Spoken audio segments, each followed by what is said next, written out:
Hello everyone, Swagday here. I'm so sorry for the lack of uploads, as I've actually been pretty focused on work as of late. But I didn't want that to stop me from making reviews or other forms of content. As of recording this, however, I am working on an update video which will be up sometime next week. In there, I'll discuss my plans going into the new year for content creation and live streaming in general. But before I dive into my review shenanigans, liking this video and clicking subscribe helps me get more of these videos out to you lovely people, so thanks. Now back on topic, I wasn't able to go to TwitchCon this year, but I did spend time with the 12th annual Montclair Film Festival to watch some films. And by some films, I mean mainly 2 films. I was tempted to watch Killers of the Flower Moon, but I'll probably save it for another video as it's a very long film. With that being said, let me talk about the movies that I did see at Montclair Film. The last film I saw was The Holdovers, directed by Alexander Payne. Some of his previous works include Election, Nebraska, and The Descendants. The film is about a history instructor tasked with babysitting several students who have no home for the holiday break. Its co-star Dominic Sessa plays one of the rebellious students while trying to cope with the loss of their father. Because of how lonely he's been for the time, his instructor Mr. Hunnam and their colleague Mary try to do what they can to make him feel at ease. Not only do they want him to keep up with his education, but they also want him to succeed and have a bright future. I enjoyed the presentation that the film set up, as it kind of reminded me of late 60s, early 70s comedies like The Graduate. It almost has the same tone of energy you'd see in some Wes Anderson films, but not to the point where it borderline steals from his work. Paul Giamatti was a fantastic selection as Mr. Hunnam, and is consistently great throughout the film alongside Sessa's character Angus. The only personal gripe I had with the film was the runtime. It felt like it went on for 20 more minutes than it needed to, but otherwise it never went completely off the rails. Overall, it's a wonderful slice of life about getting over the worst of the holiday season. It's very charming as the film goes on, and the sympathy between our leads grow beautifully toward the end. Check this film out when it releases nationwide on November 10th, and I'm ranking this film an A-.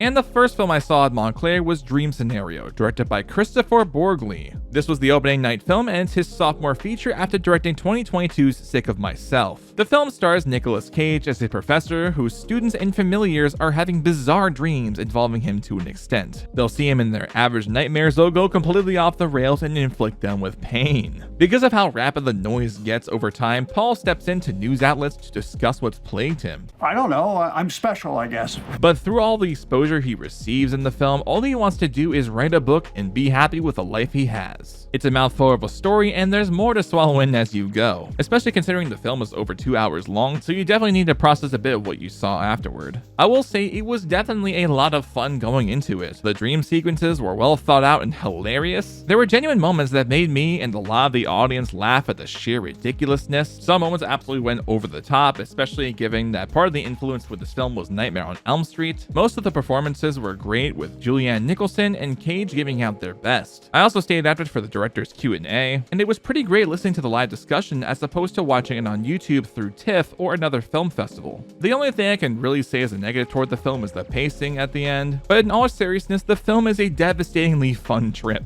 It definitely beats out Cage's performance in Pig, which is not surprising in my opinion, but it also captures being in a bizarre state of mind when you, or Paul in this case, don't know how people will perceive you going down the road. It's a film I'd love to sit down and watch again because it's such a thorough dive into the effects of cancel culture. The film releases nationwide on November 22nd, so please give it a watch if any theaters around you are playing it. And I'm ranking this film an A+.